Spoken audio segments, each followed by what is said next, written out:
సర్వశక్తుడైనటువంటి ప్రభువును, రక్షకుడును, విమోచకుడైనటువంటి దేవుని పేరిట ప్రతిదినము కూడా గ్రంథ ధ్యానంలో పాల్గొంటూ ఆ యొక్క వాక్యాన్ని బట్టి బలపడుతున్నటువంటి ప్రతి బిడ్డకు కూడా ప్రభు పేరిట వందనాలు, ప్రభు పేరిట శుభములు తెలియజేస్తూ ఉన్నాను. అంత మాత్రమే కాకుండా దేవుని వాక్యాన్ని మరి ధ్యానం చేయటానికి, గ్రంథ ధ్యానం చేయటానికి ప్రభువారు కల్పించినటువంటి మంచి అవకాశాన్ని బట్టి దేవాతి దేవునికి కృతజ్ఞతాస్తుతులు చెల్లిస్తున్నాను. ప్రియమైన దేవుని బిడ్డలారా, తిరిగి మనము మొదటి కీర్తన 2వ చరణంలోకి మనం వచ్చాం. నేటి దినాన యెహోవా ధర్మశాస్త్రం నందు ఆనందించవచ్చు. దేవుడు మానవునికి ఇచ్చినటువంటి ధర్మశాస్త్రం ఏంటి, ఆ ధర్మశాస్త్రములో ప్రభు మరి ఏమి ఆయన మాటలు ఉంచారు, ధర్మశాస్త్రాన్ని బట్టి మనిషి కలిగేటువంటి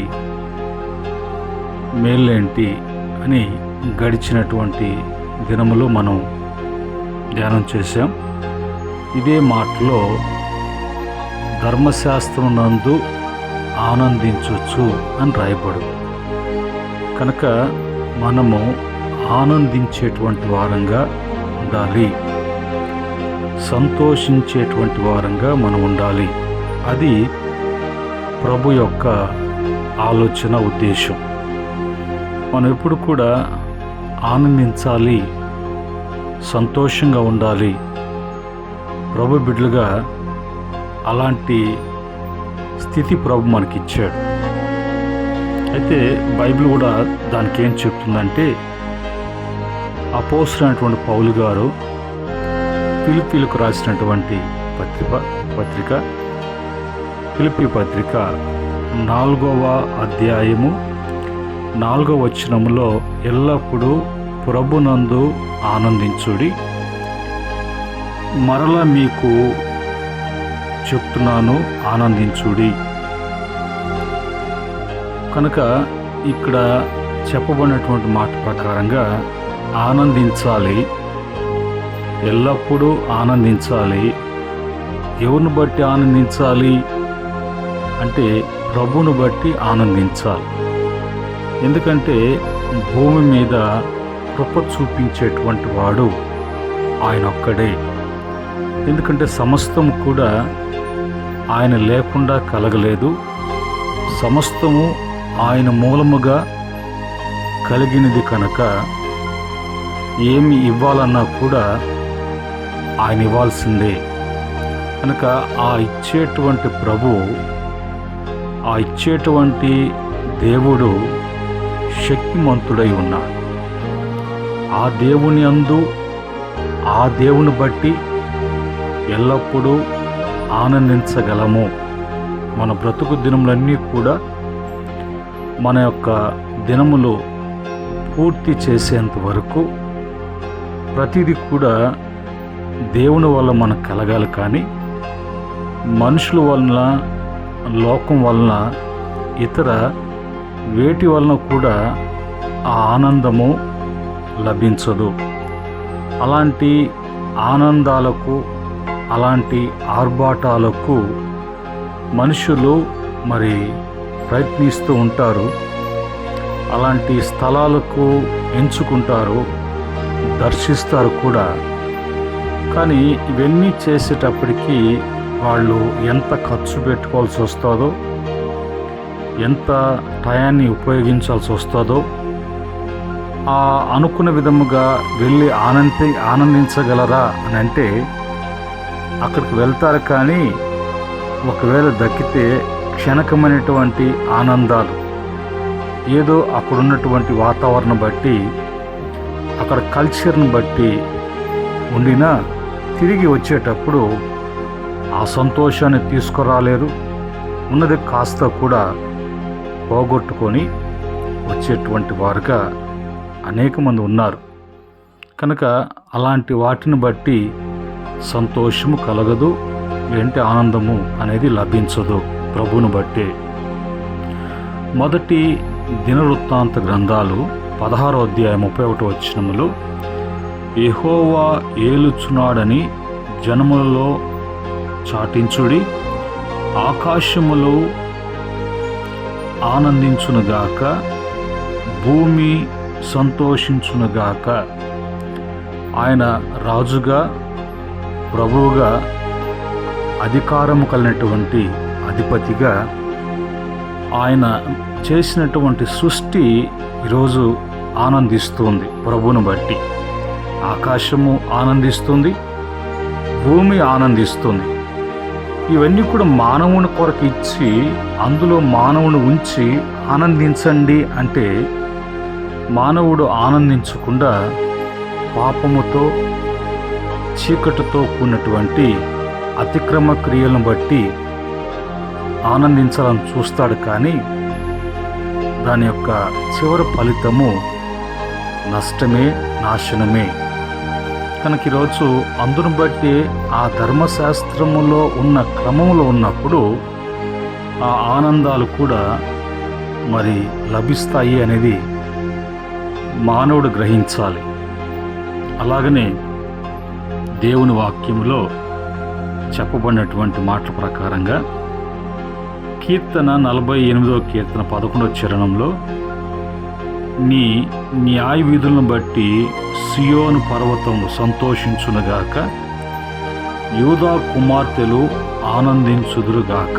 అంటే ప్రభు ఏది ఏర్పాటు చేసినా, ఏది మాట్లాడినా, ఏది ఉంచినా, ఏది కలుగు చేసినా అన్నిట్లో నుంచి మరి మానవుడు ఆనందించే విధముగా, ఆనందపడేటట్లుగా ఒక మాటలంతా తీసుకుంటే మరి ప్రభు సంతోషముతో, ఆనందముతో నింపి ఉన్నాడు.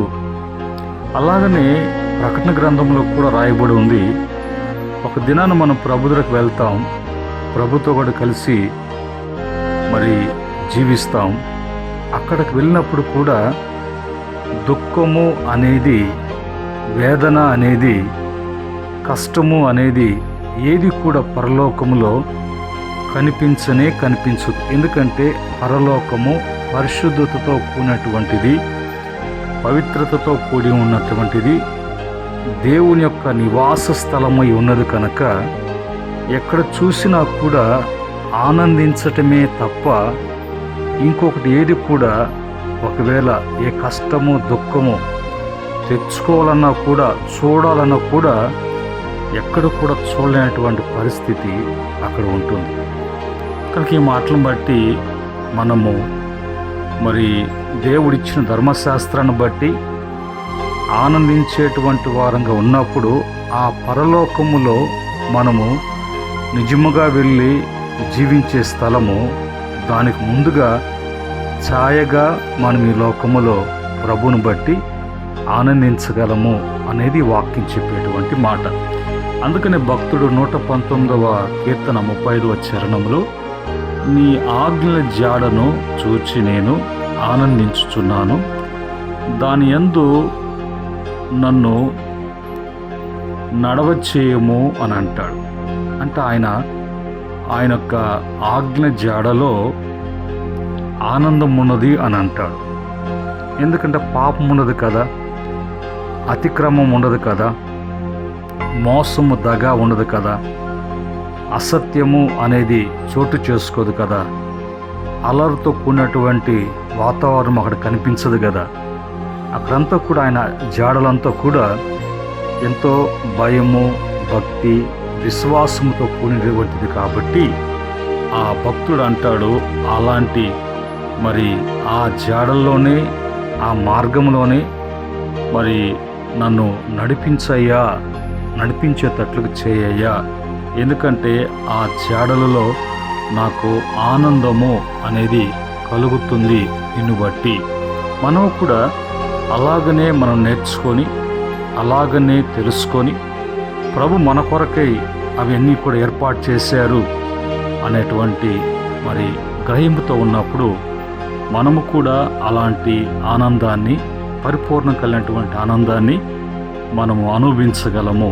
అలాగనే దేవుని వాక్యము మరి చెప్తున్నటువంటి మాట ఏంటంటే, యెషయా గ్రంథము 56వ అధ్యాయము 7వ వచనములో, నా ప్రార్థనా మందిరములో వారిని ఆనందింపచేసేదను, నా బలిపీఠం మీద అర్పించు బలులను, దహన బలులను నాకు అంగీకారములగును, నా మందిరము సమస్త జనులకు ప్రార్థనా మందిరం అనబడును.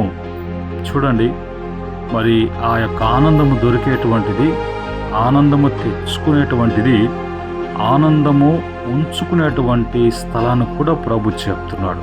నా మందిరములో ఆనందింప చేస్తాను, తృప్తి పరుస్తాను, బలపరుస్తాను, వారు అవసరతలన్నీ కూడా తీరుస్తాను, ఆశను మరి బట్టి తృప్తి పరుస్తానని ప్రభు చెప్తున్నాడు. ఇదే క్రమంలో మనము ముందుకు వెళ్తున్నప్పుడు మనకెందుకు కష్టము వస్తుంది, ఎందుకు దుఃఖం వస్తుంది, ఎందుకు రావాల్సి వస్తుంది, ఒకవేళ వస్తుంది అంటే వాక్యంలో చెప్పినట్లుగా దేవుని బట్టి కాకుండా లోకాన్ని బట్టి, మనుషుని బట్టి ఆనందించాలి అంటే వాటి యొక్క మరి పరిస్థితులను బట్టి నువ్వు శ్రమ తెచ్చుకున్నట్లే, నువ్వు కష్టపడుతున్నట్లే అది నీకు దుఃఖం పుట్టించినట్లుగా ఉంటుంది. కనుక ఈ మాటలను బట్టి మరి మనము కూడా అలాంటి అనుభవంలోకి రావటానికి ఈ యొక్క గ్రంథ ధ్యానంలో ప్రభు నేర్పించిన పాఠాలను బట్టి మనం జాగ్రత్త కలిగి నడుచుకోవటానికి మరి ప్రభు సన్నిధిలో కనిపెడదాం. మరి అలాగనే హబక్కూకు గ్రంథములో 3:18లో, నేను యెహోవా యందు ఆనందించెదను, నా రక్షణకర్త అయిన నా దేవుని యందు నేను సంతోషించెదను. అంతే, వేరే మాట అనేది ఏది కూడా లేదు. ఆయన రక్షణకర్త, నా దేవుడు, ఆయన నా రక్షణకర్త. కనుక అందును బట్టి నేను ఆనందించడానికి, ఆనందింపచేసేవాడు ఆయనే, నేను సంతోషించడానికి, నాకు సంతోషాన్ని కలుగు చేసేవాడు కూడా ఆయనే. ఈ క్రమంలో మరి మనము ఈరోజు అలాగ సంతోషించగలుగుతున్నామా? అలాంటి సంతోషం మనలో ఉన్నదా పరీక్షించుకోవటానికి ప్రభు యొక్క వాక్యాన్ని ధ్యానం చేస్తున్నప్పుడు, ప్రభు వివరించి బోధిస్తున్నప్పుడు అవి మనం గ్రహించి మనం సరి చేసుకొని ప్రభు ఇచ్చే ఆనందంలో వర్ధిల్లటానికి దేవుని యొక్క సహాయము ప్రతి బిడ్డకు కూడా అనుగ్రహించబడును గాక. ప్రార్థన. పరిశుద్ధుడైనటువంటి తండ్రి, కృపలైనటువంటి మా దేవ, మరి ప్రతిరోజు కూడా గ్రంథ ధ్యానం చేస్తున్నప్పుడు మొదటి కీర్తన 2వ చరణంలో ఉన్నటువంటి 2వ మాటను బట్టి ఈరోజు వివరించారు.